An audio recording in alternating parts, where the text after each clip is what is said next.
So you want to know which gear to max out for your race V4? Well, I got you, as in this video I'll be telling the best gears for each race. Also, if you want a guide on how to get race V4, go watch this video. Anyway, let's start. Alright, starting off with the Shark race, the two gears are Leviathan Armor and Whirlpool. The Leviathan Armor gear adds a shield which tanks 85% of all damage and regenerates when you deal damage. The shield's durability is 20% of your maximum health, and when upgraded to tier 2, it increases to 40%. Now the other gear, Whirlpool, applies a debuff on enemies, slowing their speed and reducing their defense. The effect stacks up to around 40% reduction of their speeds, lasts 3 seconds, and when upgraded to tier 2 it lasts 5 seconds and up to 60% speed reduction. Now that you know the buffs of each gear, here's the gear I'd recommend maxing out. It's the Leviathan Armor gear, as it's super useful, and the Whirlpool gear isn't really worth maxing out. The Whirlpool gear is only useful for PvP, and its base version, not upgraded, is good enough. But the Leviathan Armor gear on the other hand is good for everything, and the upgraded version makes it so much better. So yeah, max out Leviathan Armor gear over Whirlpool. The next race is Human, and the two gears are Pischo and Limit Break. The Psycho gear gives you 3 extra flash steps which temporarily make you invisible and faster upon use. And when upgraded to tier 2, the 3 flash steps regenerate faster, increases dash distance, and moves cannot be cancelled anymore upon taking damage. The next gear, Limit Break, adds a rage meter with a number. As you deal damage, the number on the rage meter increases, which will then increase your overall damage.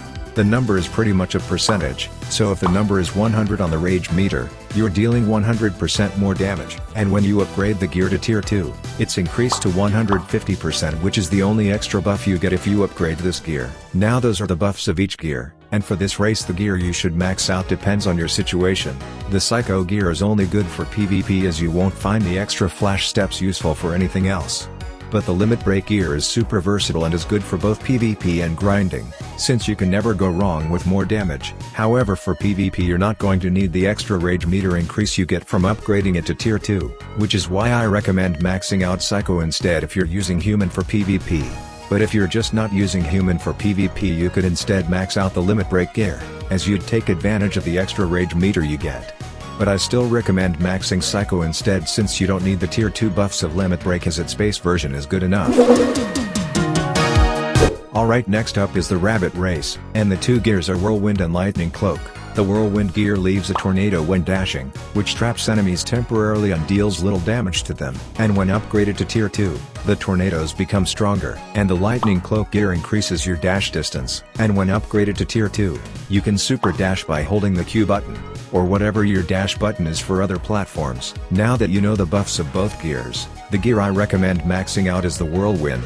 Maxing out the Lightning Cloak gear isn't worth it, since doing the super dash isn't that efficient and it can only go straight, so you can't dash upwards or downwards. So yeah, upgrading the Whirlwind gear is much better to max out, as the tornadoes are useful for both PvP and grinding.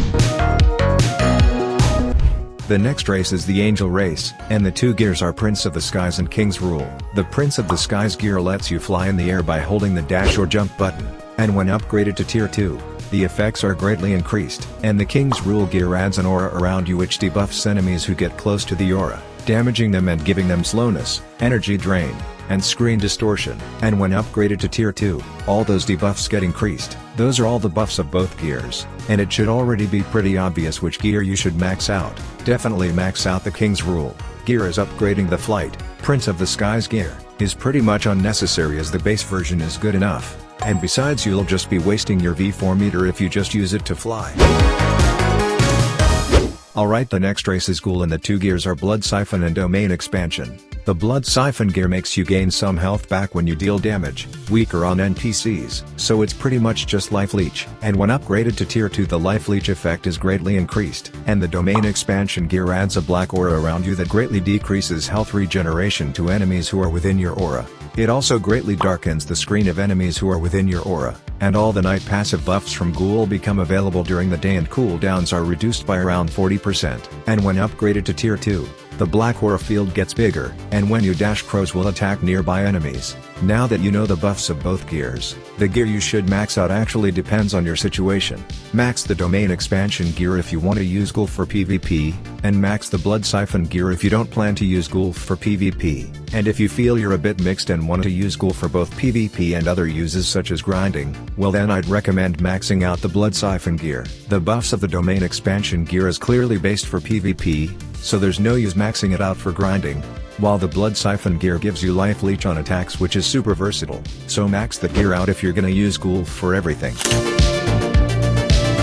The final race is the Cyborg race, and the two gears are Energy Control and Aftershock. The Energy Control gear chains damage to nearby enemies, which is super useful for grinding. It also lets you super jump when you have Instinct enabled by holding the jump button, and when upgraded to tier 2, the chain damage increases and you can super jump now without having Instinct enabled, and the super jump does a bit of damage to enemies. And the Aftershock gear applies an electrifying effect when attacking enemies, temporarily disabling the enemy's instinct. And when upgraded to tier 2, the electrifying effect becomes stronger and lasts longer. Now that you know the buffs of both gears, the gear you should max out is the Energy Control gear without a doubt. And yeah, those are the gears you should max out for every race.